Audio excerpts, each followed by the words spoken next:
నమస్తే తెలుగు రాజ్యంకి స్వాగతం. నేను మీ సంధ్య. ప్రస్తుతం టాలీవుడ్ ఇండస్ట్రీలో మహేష్ బాబు గారు అలాగే డైరెక్టర్ రాజమౌళి గారి డైరెక్షన్లో రాబోతున్న వారణాసి సినిమా గురించే పెద్ద ఎత్తున డిస్కషన్ జరుగుతున్న విషయం తెలిసిందే.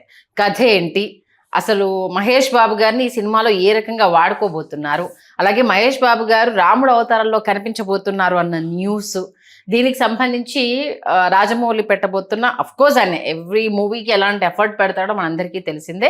బట్ ఇది ఇంకా చాలా ప్రెస్టీజియస్గా తీసుకున్నారు రాజమౌళి గారు అన్నది ఆయన మాటల్లో మనకు చాలా క్లియర్ కట్గా తెలిసింది. ఇప్పుడు లేటెస్ట్గా మహేష్ బాబు గారి రాముడు లుక్ పోస్టర్ రిలీజ్ అయినట్టుగా తెలుస్తుంది.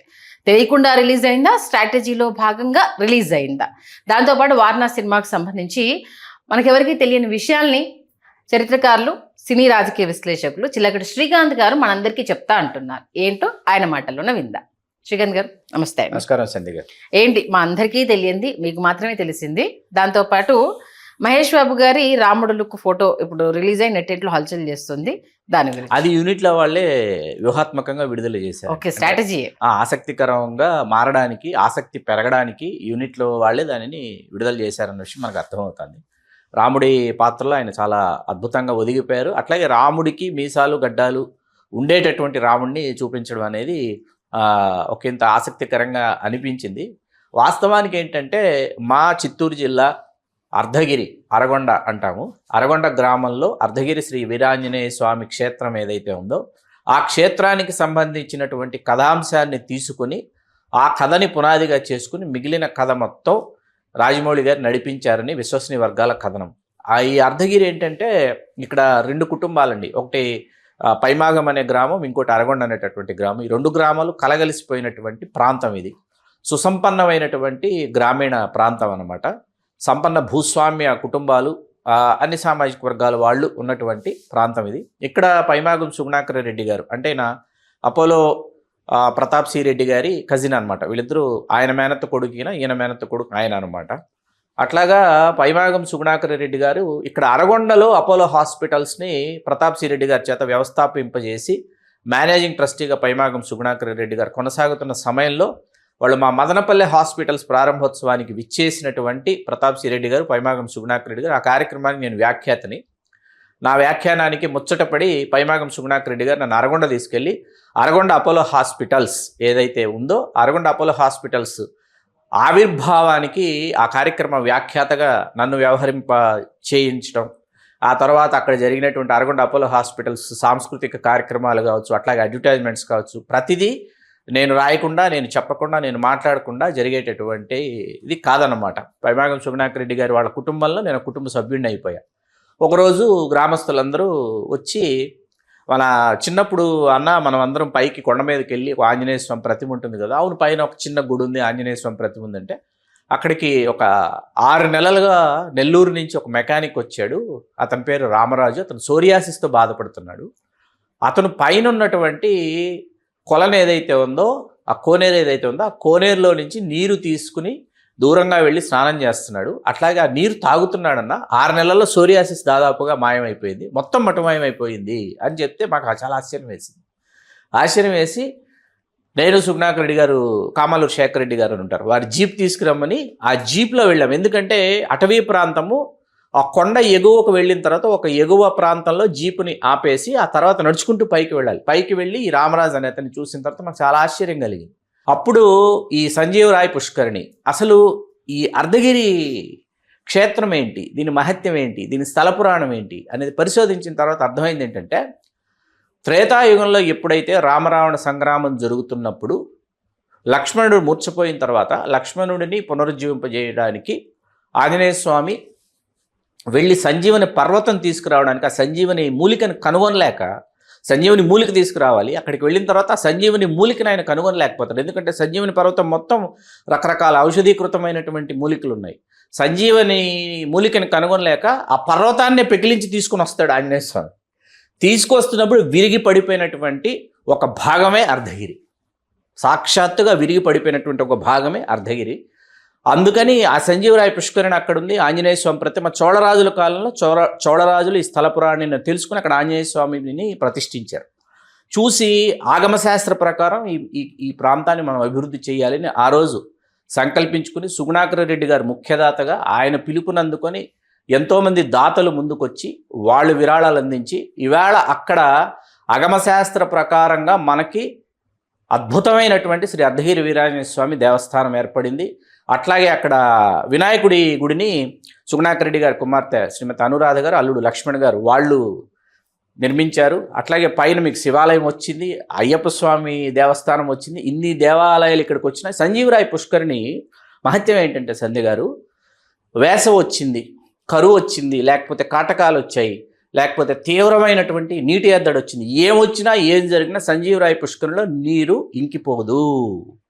ఏ కాలంలో అయినా ఎప్పటికైనా మీరు ఎప్పుడు వెళ్ళినా సంజీవరాయ పుష్కరిణిలో తీర్థం ఉంటుంది.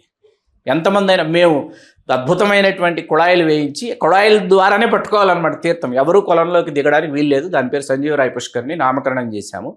నిత్యాన్నదాన సత్రాలు వచ్చాయి, అద్భుతమైనటువంటి వసతి గృహాలు వచ్చాయి, విద్యుత్ వచ్చింది. విద్యుత్ శాఖ ఉన్నతాధికారి అయినటువంటి కళాల రంగనాథ్ గారు వారు విద్యుత్ వాళ్ళు అందజేయడం జరిగింది.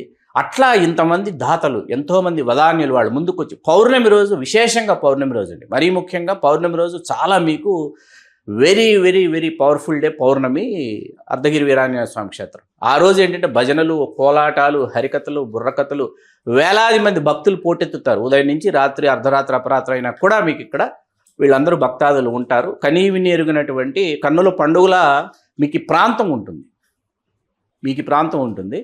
ఇక్కడ పండేటటువంటి రెండు ప్రధానమైనటువంటి పంటలు ఏంటంటే ఒకటి చెరకు, ఇంకోటి మామిడి.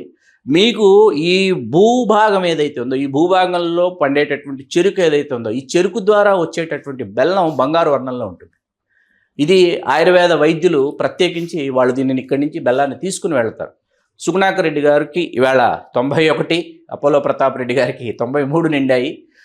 మేము చిరంజీవి గారిని, సుగుణాకర్ రెడ్డి గారు ట్రస్ట్ బోర్డు చైర్మన్గా ఉన్నప్పుడు చిరంజీవి గారిని ఆహ్వానించడానికి, ఎందుకంటే చిరంజీవి గారు ఆంజనేయ స్వామి భక్తులు కాబట్టి చిరంజీవి గారిని ఆహ్వానించడానికి చాలా కృషి చేశాం. చిరంజీవి గారిని తీసుకురావాలని భద్రతా కారణాల దృష్టి అప్పుడు సాధ్యపడలా. ఆ తర్వాత చిరంజీవి గారికి, అపోలో ప్రతాప్ రెడ్డి గారి కుటుంబానికి బంధుత్వం ఏర్పడిన తర్వాత ఉపాసన గారి ద్వారా చిరంజీవి గారి కుటుంబ సమేతంగా అర్ధగిరికి విచ్చేయడం జరిగింది. చాలా ఆనందదాయకమైనటువంటి విషయం. ఇన్ని అద్భుతాలు ఇక్కడ ఉన్నాయన్నమాట. ఒక భూతల స్వర్గంలా ఉంటుంది ఆ ప్రాంతం.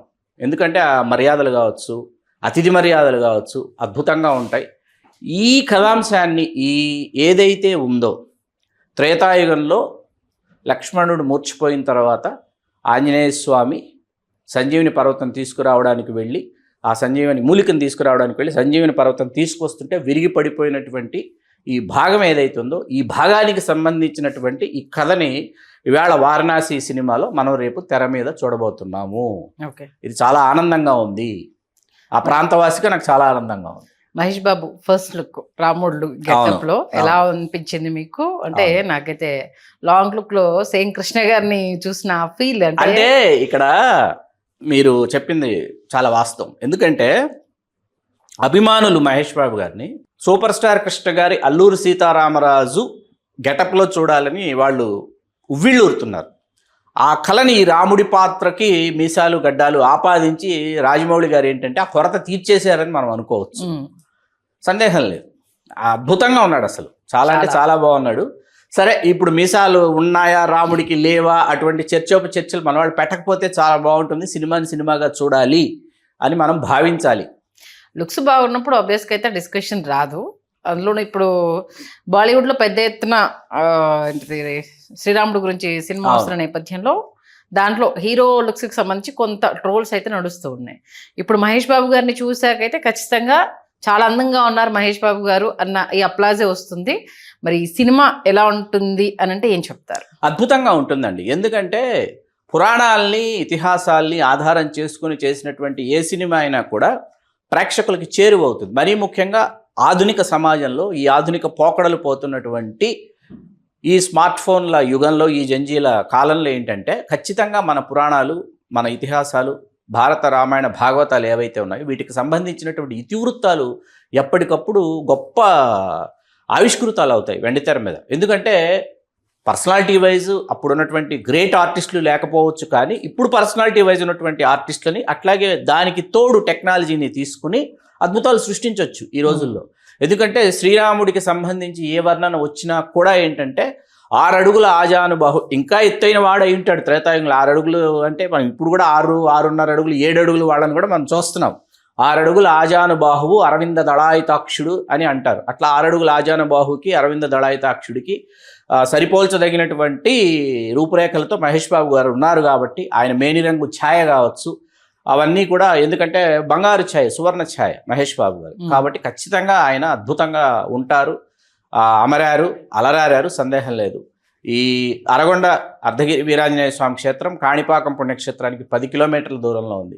నేను ఇప్పటికీ అప్పటికి మర్చిపోలేనటువంటి ఎన్నో మధురమైనటువంటి జ్ఞాపకాలు ఇవాటికి నా జీవితంలో ఉన్నాయి.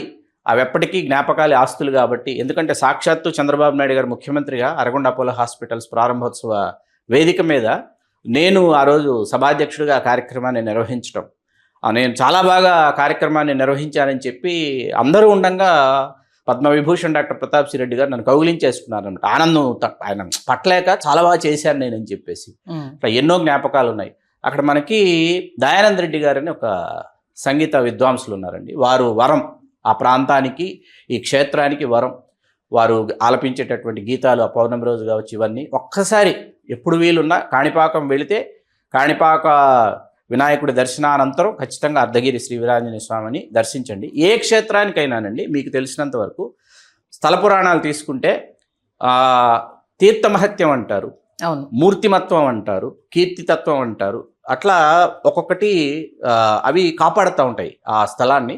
ఇక్కడ అన్నీ కాపాడుతున్నటువంటి, అన్నీ కాపాడబడుతున్నటువంటి, అందరినీ కాపాడబడుతున్నటువంటి దైవం ఇక్కడ ఉన్నారు నేను విశ్వసిస్తాను. ఎందుకంటే వ్యక్తి విశ్వాసం కొండలను కదిలిస్తుంది అంటారు. అట్లా కొండలను కదిలించినటువంటి వ్యక్తి విశ్వాసమే శ్రీ అర్ధగిరి వీరాంజనేయ స్వామి క్షేత్రం. మొత్తానికి వారణాసికి సంబంధించి ఇది లింక్ అయి ఉండడము, ఇప్పుడు దానికి మహేష్ బాబు గారి పోస్టర్ రిలీజ్ అవడంతో వారణాసి సినిమా మీద హైప్ పెంచేసింది.